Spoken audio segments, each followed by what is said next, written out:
আমরা অনেকেই এই ভাষণটা সম্পর্কে জানি না। আমরা অনেক ভাষণ নিয়ে এখন গর্ব করি। নবী করিম সাল্লাল্লাহু আলাইহি ওয়াসাল্লামের এই যে সর্বশ্রেষ্ঠ ভাষণ, এটা কতজন জানেন? বিদায় হজের ভাষণ। কতজন জানেন বিদায় হজের ভাষণে নবী সাল্লাল্লাহু আলাইহি ওয়াসাল্লাম কি বলেছিলেন উম্মতকে? আমরা একটু আপনাদেরকে শোনাবো, শুনিয়ে ইনশাআল্লাহ লেকচারটা শেষ করব। নবী করিম সাল্লাল্লাহু আলাইহি ওয়াসাল্লাম আজকের এই দিনে 31টা বিষয়ে উম্মতকে নির্দেশ দিয়েছেন। 31টা বিষয়, সবগুলো বলার সময় পাওয়া যাবে না, আমি কয়েকটা কথা বলছি। খুব ভালো হতো যদি আমি অ্যারাবিকটা বলার পরে বাংলাটা বলার সময় পেতাম। আমার হাতে 5 মিনিট সময় আছে, কারণ অ্যারাবিকটার যে ভাব গাম্ভীর্যটা বাংলা আসলে আসবে না। তারপরে আমি চেষ্টা করছি। নবী করিম সাল্লাল্লাহু আলাইহি ওয়াসাল্লাম সবার সামনে দাঁড়িয়ে দীর্ঘ 23 বছর অক্লান্ত পরিশ্রম করে দাওয়াতি মিশন কমপ্লিট করার পরে সবাইকে সমবেত করে একটা হজ করলেন। হজ করার পরে তিনি গুরুগম্ভীর কণ্ঠে বলছেন, হৃদয়ের সমস্ত আবেগ বের করে দিয়ে বলছেন, হে জনগণ, আইয়ুহান নাস, হে জনগণ, আমি জানি না আজকের পর তোমাদের সাথে আমি কখনো মিলিত হতে পারবো কিনা। একটু চিন্তা করেন, সাহাবীরা সামনে দাঁড়িয়ে আছেন, নবীজি দাঁড়িয়ে এই কথাটা বলছেন, হে জনগণ, আমি জানি না আজকের পরে আমি তোমাদের সাথে মিলিত হতে পারবো কিনা। অতএব যে ব্যক্তি আজকে আমার এই কথাগুলোকে স্মরণ রাখবে, সে যেন অন্যের কাছে এই কথাগুলো পৌঁছে দেয়। হতে পারে যার কাছে পৌঁছে দেওয়া হচ্ছে সেই এই কথাগুলোকে বেশি সংরক্ষণ করতে পারবে। আল্লাহ পাক তার প্রতি রহম করুন যে আমার এই কথাগুলোকে অন্যের কাছে পৌঁছে দিবে। নবীজির ভাষণ। এরপর নবীজি বলছেন, জেনে রাখো নিশ্চয়ই তোমাদের পরস্পরের, মুসলিমদের পরস্পরের সম্পদ, পরস্পরের রক্ত, পরস্পরের এই যে জান মাল ইজ্জত, এগুলো একে অপরের জন্য হারাম। মুসলিমদের পরস্পরের রক্ত, পরস্পরের ইজ্জত সম্মান একে অপরের জন্য হারাম, এর হানি করা একে অপরের জন্য হারাম। ঠিক যেমন আজকের এই দিন হারাম, এই শহর হারাম, এই মাসও হারাম। নবী করিম সাল্লাল্লাহু আলাইহি ওয়াসাল্লাম বলছিলেন, জেনে রাখো 3টা বিষয়ে যেন তোমাদের অন্তর কখনো খেয়ানত না করে। 3টা বিষয়ে তোমাদের অন্তর যেন কখনো খেয়ানত না করে। 1, তোমরা যে কাজটাই করবা শুধু আল্লাহ পাকের সন্তুষ্টির জন্য করবে। তোমরা যে কাজই করবে শুধু আল্লাহর সন্তুষ্টির জন্য করবে। তোমাদের শাসক বর্গের কল্যাণ কামনা করবে। তোমাদের শাসক বর্গের কল্যাণ কামনা করবে। 3 নাম্বার, মুসলিমদের জামাতকে আঁকড়ে ধরে রাখবে। মুসলিমদের ইউনাইটেড কমিউনিটিকে আঁকড়ে ধরে থাকবে। এই 3টা বিষয় পালনের ক্ষেত্রে তোমাদের অন্তর যেন খেয়ানত না করে। এদিন সূর্য ঢলে যাওয়ার পরে নবী সাল্লাল্লাহু আলাইহি ওয়াসাল্লাম আরো বললেন, শুনে রাখো হে মানব জাতি, এটা ভালো করে শোনেন, শুনে রাখো হে মানব জাতি, নিশ্চয়ই আমি মুহাম্মদ সাল্লাল্লাহু আলাইহি ওয়াসাল্লাম জাহেলি যুগের যত কুপ্রথা আছে সমস্ত কুপ্রথাকে আমার পায়ের তলে পিষ্ট করে গেলাম। জাহেলি যুগে কি ছিল ভাই? শিরিক ছিল, সুদ ছিল, মাদক ছিল, নারীর অবমাননা ছিল, কন্যা সন্তানকে দাফন করা হতো, রক্তক্ষয়ী, হানাহানি, মারামারি, কাটাকাটি ছিল। এগুলো সবকিছুকে আমি আমার পায়ের তলে দাফন করে গেলাম। এটা কি দাফন হয়েছে? তিনি বলছেন, নিশ্চয়ই আমি জাহেলি যুগের সুদকে আমার পায়ে তলে পিষ্ট করে যাচ্ছি। সর্বপ্রথম যার সুদ আমি পিষ্ট করছি তিনি হচ্ছেন আব্বাস ইবনে আব্দুল মুত্তালিব, আমার চাচার সুদ। নিজের পরিবার থেকে দৃষ্টান্ত স্থাপন করলেন। তিনি আরো বললেন, হে উপস্থিত জনগণ, তোমরা মেয়েদের ব্যাপারে সতর্ক থাকবে এবং তোমাদের স্ত্রীদের ব্যাপারে সতর্ক থাকবে, তাদের হকের ব্যাপারে সতর্ক থাকবে, কেননা তোমরা তাদেরকে আল্লাহর কালিমার মাধ্যমে হালাল করে নিয়েছো। অতএব তাদের ব্যাপারে তোমরা সতর্ক থাকবে। তোমাদের উপর তাদের হক হচ্ছে তোমরা যা খাবে, যা পরবে, তাদেরকেও তাই খাওয়াবে, তাই পরাবে।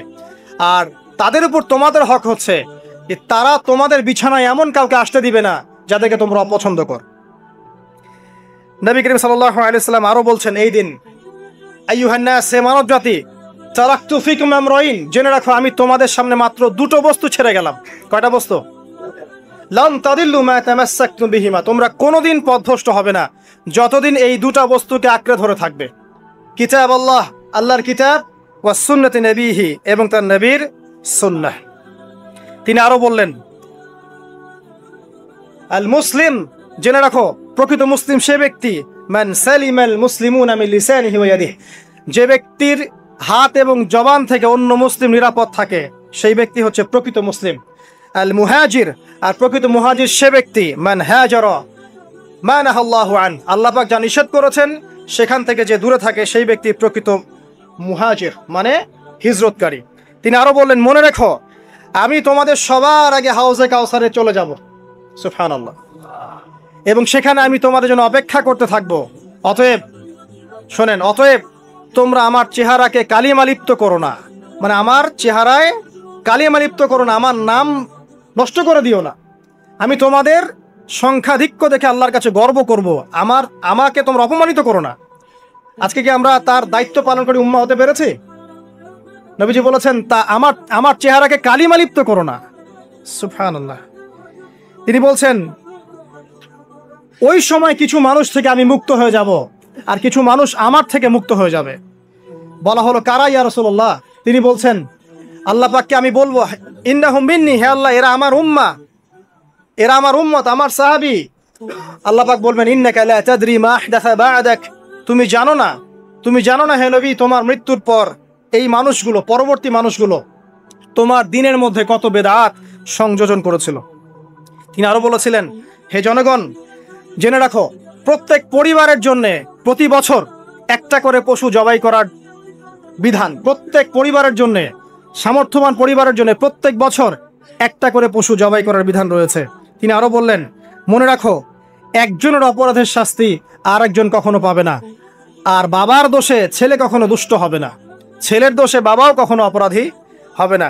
তিনি আরো বললেন, জেনে রাখো হে মানব জাতি, নিশ্চয়ই শয়তান এই বিষয় থেকে নিরাশ হয়ে গেছে যে তোমরা শয়তানের ইবাদত করবে। শয়তান নিরাশ হয়ে গেছে, কিন্তু শয়তান নিরাশ হয়নি একটা বিষয় থেকে, যে তোমরা একে অপরে হানাহানি, কাটাকাটি, ফিতনা, ফাসাদে ব্যস্ত থাকবে, যেমনটা এখন আমরা করছি। আমরা কিন্তু সরাসরি কখনো শয়তানের ইবাদত করছি, কিন্তু মুসলিমরা এখন পরস্পরে হানাহানি, কাটাকাটি, ফাসাদে লিপ্ত আছে। তিনি আরো বললেন যে একজন মুসলিমের জন্য হালাল নয় অন্য মুসলিমের সম্পদ আত্মসাৎ করা, যতক্ষণ না সে স্বেচ্ছায় খুশি মনে তোমাকে সম্পদ প্রদান করে। অতএব তোমরা একে অপরের প্রতি জুলুম করবে না। তিনি আরো বললেন,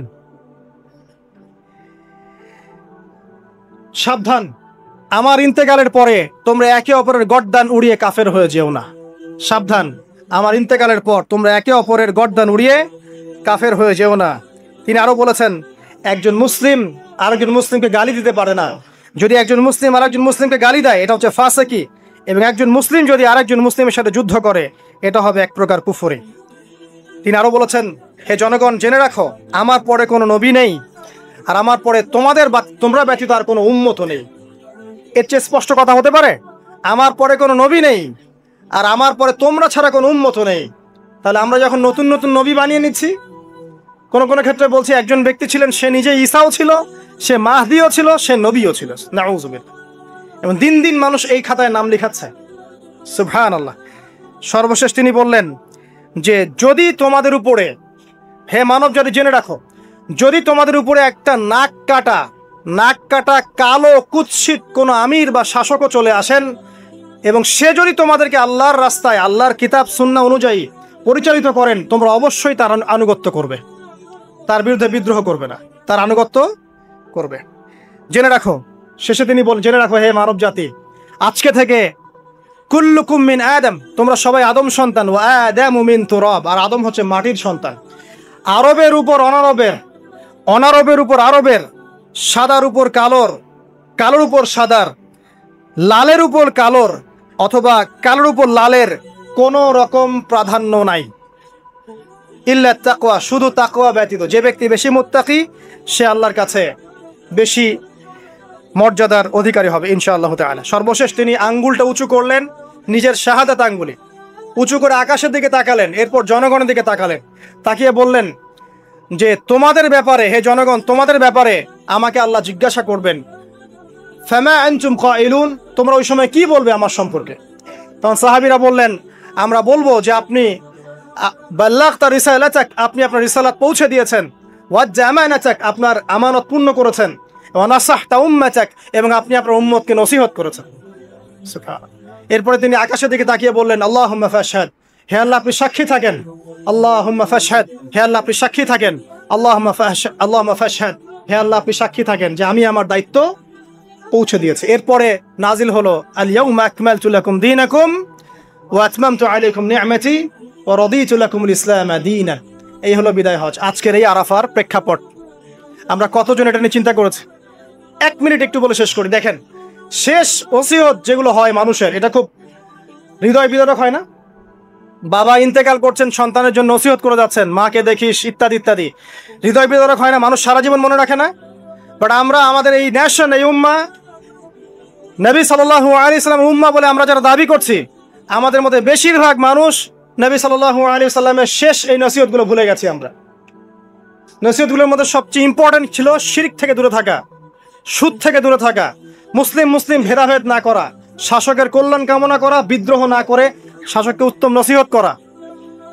এবং আরেকটা হাদিসে তিনি বলেছিলেন 5 ওয়াক্ত সালাত আদায় করবে, সাওম পালন করবে, রমজান মাসে সাধ্যমতো সাদাকা করবে, মুসলিমদের জামাত আঁকড়ে ধরবে, ইনশাআল্লাহ হাসতে হাসতে জান্নাতে প্রবেশ করবে। আও কামা ক্বালা আলাইহিস সালাম।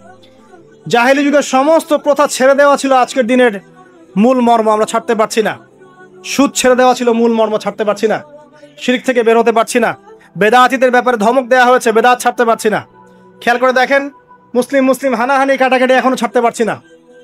ইভেন ধর্মতাত্ত্বিকভাবেও আমরা বহু দল এবং উপদলে বিভক্ত হয়ে গেছে, কারোর সাথে কারো ঐক্য নাই।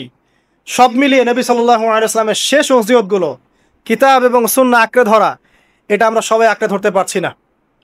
আজকের এই দিবসগুলো এই জন্যই আল্লাহ পাক বারবার ফিরিয়ে দেন, যাতে করে এগুলো নিয়ে আলোচনা হয়, আমরা এগুলো জানতে পারি এবং আমল করতে পারি, এই চেতনাগুলো লালন করতে পারি, নিজেরাও শিখি, পরিবারকেও শেখাই, আগামী প্রজন্মকেও শেখাই ইনশাআল্লাহ তাআলা। আশা করছি ইনশাআল্লাহ আমরা যদি নাও পারি, একসময় এমন একটা প্রজন্ম আসবে যারা নবী সাল্লাল্লাহু আলাইহি ওয়াসাল্লামের উম্মার মতো উম্মাহ হবে ইনশাআল্লাহ। অতএব প্রিয় দিনী ভাইয়েরা, আসুন আজকের দিন, জুমার দিন, আমরা এই দিনে ইবাদতগুলো বাড়িয়ে দেই, আরাফা, সওম এবং দোয়া, জিকির আজকারগুলো বাড়িয়ে দেই, একই সাথে আসন্ন কুরবানির প্রস্তুতি গ্রহণ করি। এবং আজকের দিনে, আরাফার এই দিনে হাজিদের সাথে আমরাও শরীক হয়ে আল্লাহর কাছে বলি যে আল্লাহু আকবার, আল্লাহু আকবার, লা ইলাহা ইল্লাল্লাহ, আল্লাহু আকবার, আল্লাহু আকবার, ওয়ালিল্লাহিল হামদ। এবং নবী করিম সাল্লাল্লাহু আলাইহি ওয়াসাল্লাম রেখে যাওয়া এই যে শেষ বাক্যগুলো, এগুলো সবার কাছে পৌঁছে দেই। যে ব্যক্তি পৌঁছাবে তার উপর আল্লাহ পাক রহম করবে ইনশাআল্লাহ। এবং নিজেরা আমল করার চেষ্টা করি। আল্লাহ পাক আমাদের সবাইকে নবী করিম সাল্লাল্লাহু আলাইহি ওয়াসাল্লামের আদর্শ উম্মাহ হওয়ার তৌফিক এনায়েত করুন, আমিন। আমাদের ব্যক্তি, পরিবার, সমাজ, রাষ্ট্র, শাসক সবাইকে আল্লাহ পাক হেদায়েত দান করুন, আমিন। এবং আমাদের মধ্যে আপোষে যত ইখতিলাফ, ভুল বোঝাবুঝি আছে, এগুলোকে আল্লাহ পাক নিরসন করে দিন, আল্লাহুম্মা আমিন। আকুলু কাওলি হাযা আস্তাগফিরুল্লাহ লি ওয়া লাকুম ওয়া লিসাইরিল মুসলিমিন। বারাকাল্লাহু লানা ওয়া লাকুম বিল আয়াতিল হাকীম। ইন্নাহু তাআলা জাওয়াদুন কারীমুন বাররাউফুর রহিম। আসসালামু আলাইকুম ওয়া রাহমাতুল্লাহি ওয়া বারাকাতুহু।